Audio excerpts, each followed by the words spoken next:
Rapidement, donc ce sont 3 délibérations lourdes, complexes, techniques, qui vont être largement débattues en Conseil de Paris, juste pour illustrer notre vote. Donc nous avons un certain nombre d'objections et de questionnements quant à ce contrat de concession. Tout d'abord d'un point de vue environnemental, où la ville annonce en 2050 un mix énergétique de 77% en faveur des énergies renouvelables.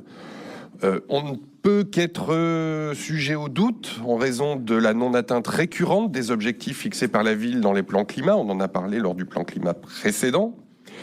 Et pour répondre à ce besoin, le nouveau contrat détaille des projets de nouveaux apports d'énergie renouvelable, mais sans modalité concrète de financement et sur des solutions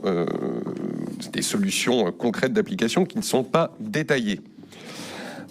Du point de vue financier, ensuite, l'offre induit un niveau tarifaire sur la durée du contrat d'environ 131 € du mégawattheure hors taxe, une baisse tarifaire de 69% pour les usagers existants à l'entrée du nouveau contrat, ça laisse rêveur, mais sans préciser les modalités d'évolution des tarifs dans le temps et de réindexation chaque année.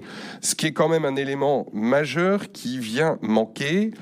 Et sur l'équilibre économique, on a tout de même 3,4 milliards d'investissements qui vont devoir être produits assez vite pour atteindre les objectifs.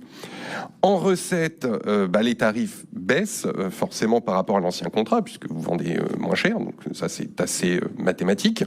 Les subventions pouvant être reçues seront naturellement insuffisantes. D'ailleurs, la ville le reconnaît, que ces hypothèses en matière dans le plan de financement sont très ambitieuses. On sait ce que ça veut dire. Donc, d'où vient cet autofinancement et ses fonds propres?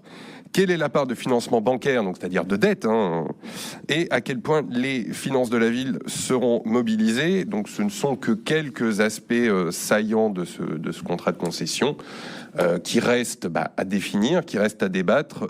Donc, dans l'attente, nous voterons contre ces 3 délibérations.